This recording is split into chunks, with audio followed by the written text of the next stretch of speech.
Hello and welcome to the Retreading Business YouTube channel. In episode 12 of the Retreadcast, we once again caught up with the Managing Director of TRIB, David Stevens. January saw the conclusion of a peaceful transition of government in the US as President Biden was inaugurated. We thought this was a prime opportunity to talk to David about the prospects in the US retreading market after Biden's recent inauguration and their renewed focus on the circular economy. Here now is that interview in full.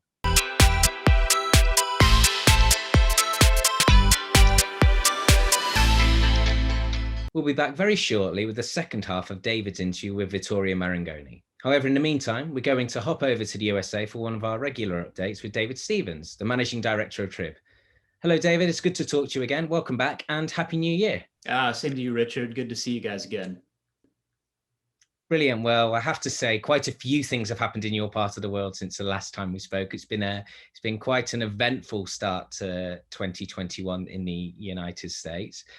And we've seen some things that we thought and hoped we would never see. But now, thank goodness, we've seen ultimately peaceful transition to the new administration under President Biden.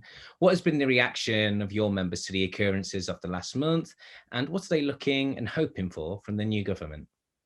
Well, I think, wherever you are on the political spectrum, I think our members, first and foremost, want stability. So, all the uncertainty that existed for the last few months around the transition and what was going to happen, what administration was going to be in place, I think more importantly is just to have sort of that set now, and so that we can move forward based upon who we have as president and what some of those plans are within that person's administration. So that's the first most important thing, is that we get that stability and understanding, and so that we can plan for it. I think there's a lot of questions around and concerns. How quickly can the economy recover here in the U.S.? We just most recently had our latest jobs report, and it was weaker than a lot of people expected.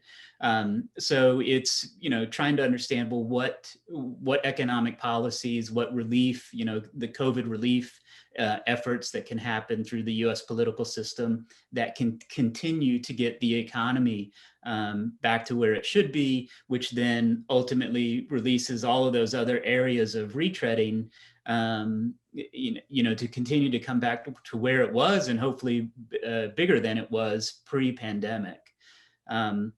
Obviously on the commercial truck side, we have been pretty strong because of all of the things that are happening from a delivery standpoint, and then the businesses that are staying open.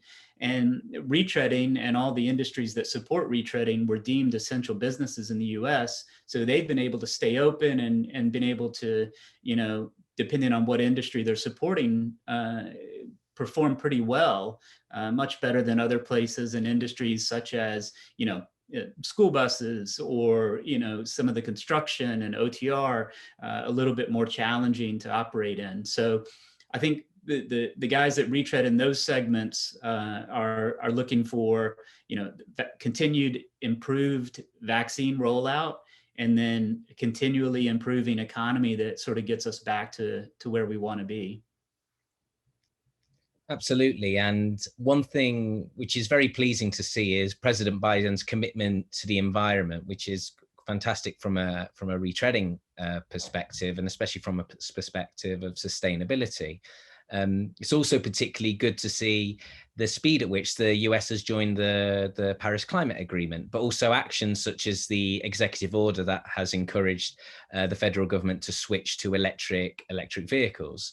So with all that in mind, what opportunities do you foresee for the retreading industry given this new green approach? Yeah, I think, I'm definitely a silver linings person, and I hope most of our members are. The environmental aspect can be a double-edged sword for some of the retreaders, because, they worry about increased regulations that might, complicate their business. But at the same time, they're very environmentally focused businesses. So, whether it's dealing with buffing dust or working, to increase solar power generation within the plants, making sure that they're recycling in responsible ways, the operations themselves are always very environmentally friendly. And then I think on the very positive side of that is looking at, potential for increased adoption of retreaded tires through encouragement, education, and possibly even mandates by the government. So if in one step, the Biden administration is saying, look, our entire fleet of government vehicles is going to be electric. For me, the logical next step is to say, well, all of those vehicles should be running on retreaded tires. And how do we make that happen? And then I think that can extend to other places. We're right in the middle of a project with the state of California right now to increase adoption of retreaded tires there. And hopefully we can take some of the education and learnings that we get from that and be able to apply it to some of the efforts that we'd be working on with the US government. As you guys know, and hopefully most of your readers and viewers know, I mean, retreading is the original green industry, and there's not really anything that's more environmentally sustainable than a retreaded tire.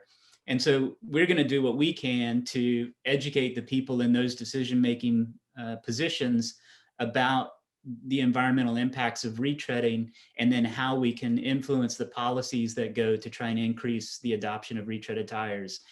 And yeah, I think this administration compared to the previous administration is going to be a lot more open to the discussions about the environmental impacts of retreading and how we can take advantage of that. Brilliant. Well, thanks as always for your insights. It's been great to catch up with you. I look forward to doing the same again very soon, and hopefully it will not be in this virtual world we continue to talk in. But now we're going to move on. We're going to move on to our interview with part 2 with Vittorio Marangoni.